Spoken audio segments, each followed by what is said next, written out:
Hello and welcome to the Hack Shack right here in Los Angeles. My name is Johnny and I support horror. Man, another week down, another horror movie watched. I'm curious, let me ask you something, horror fam.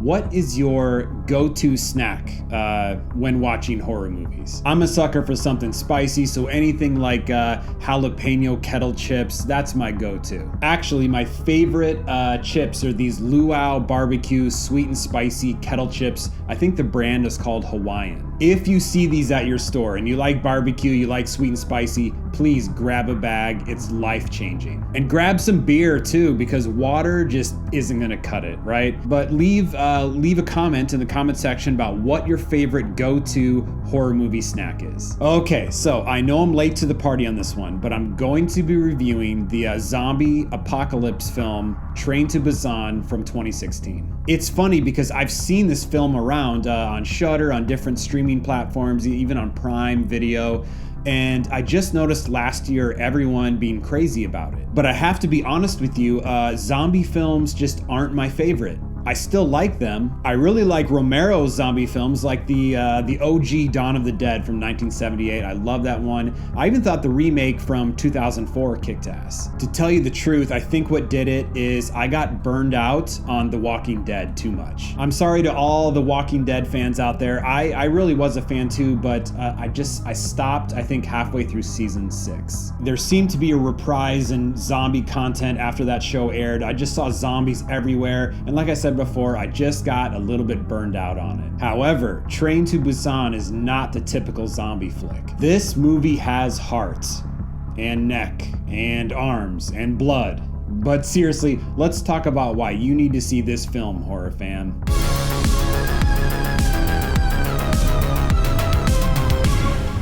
Train to Busan is an action horror zombie film from South Korea released in 2016. A very successful fund manager and workaholic father is trying to get his daughter to her mother in Busan. He's divorced and resides in Seoul, but promises his daughter that she'll get to be with her mom for her birthday. So he must get on a train from Seoul to Busan to do that.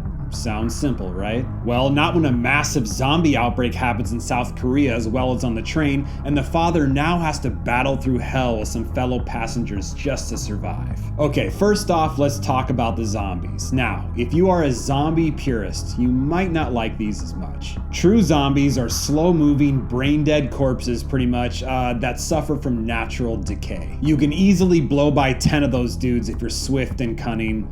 Not any of these guys, though. These zombies in this film are rabid. They remind me a lot of the spastic sprinting zombies from 28 Days Later. They are lightning fast, and the incubation period from human to zombie seems to be less than a minute just after a simple bite. Now, that is super quick compared to traditional zombie films like Dawn of the Dead, where it could take a day or two before a person turns. These zombies are cool. I like the milky eyes and the bloody mouths and how they can contort their bodies like they're in Cirque du Soleil or something. And I love their animalistic rage. Just like a lion would do, they go straight for the jugular when they get up to the victim, which makes sense because there's a lot of blood in there to feast on. Another thing I liked was when our characters made the switch from going on defense to just pushing that accelerator down, going full offense against these zombies. A lot of zombie films focus on our characters just trying to survive, right? Boarding up windows, hiding, only going out in the open if they absolutely have to,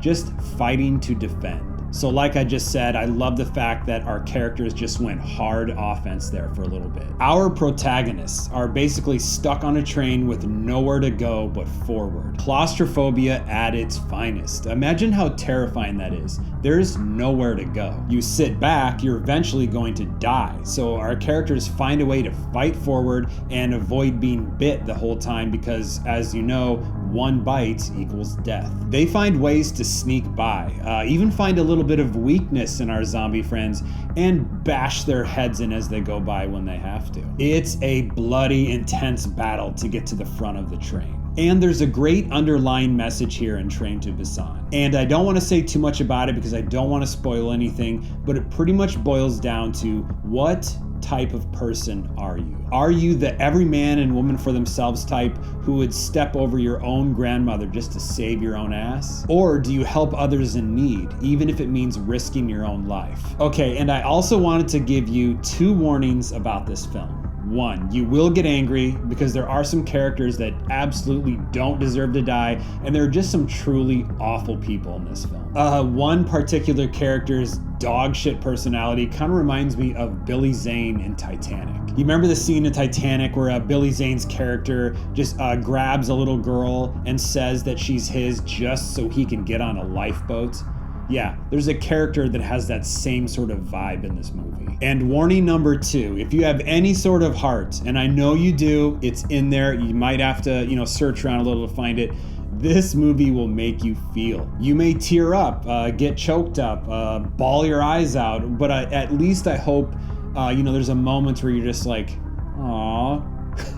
I'm hoping most of you at least do the aww, and if you don't, you are the devil. And you know what? That's okay, because the devil's cool. I'm cool with the devil. But just fair warning, this movie might make you feel and tug at your heartstrings a little bit. And my final thoughts on Train to Busan are this. It's a surprisingly sweet and touching film, as well as intense and clever. I had no idea that a zombie movie could make my emotions just swing around so much. One minute I'd be cheering, and then angry, and then sad, and then I'd have a little laugh, and then back to cheering again. Overall, I'm so glad that I watched this film, and I really recommend this to you all. And trust me, the subtitles aren't even that bad, so even if you're on the fence about watching this movie, do it. And that's all she wrote, horror fam. I am out of here. I just wanted to say thanks again for coming by my channel, checking out this video.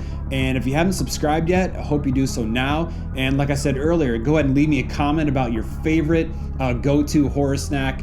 And leave me a comment if you've seen the movie. I want to know your thoughts about it. I always love hearing from you. And let's be friends to the end, horror fam. You know you can follow me on Instagram and Twitter @TheHorrorHack. Once again, my name is Johnny. Keep supporting horror, and this has been one hack of a show.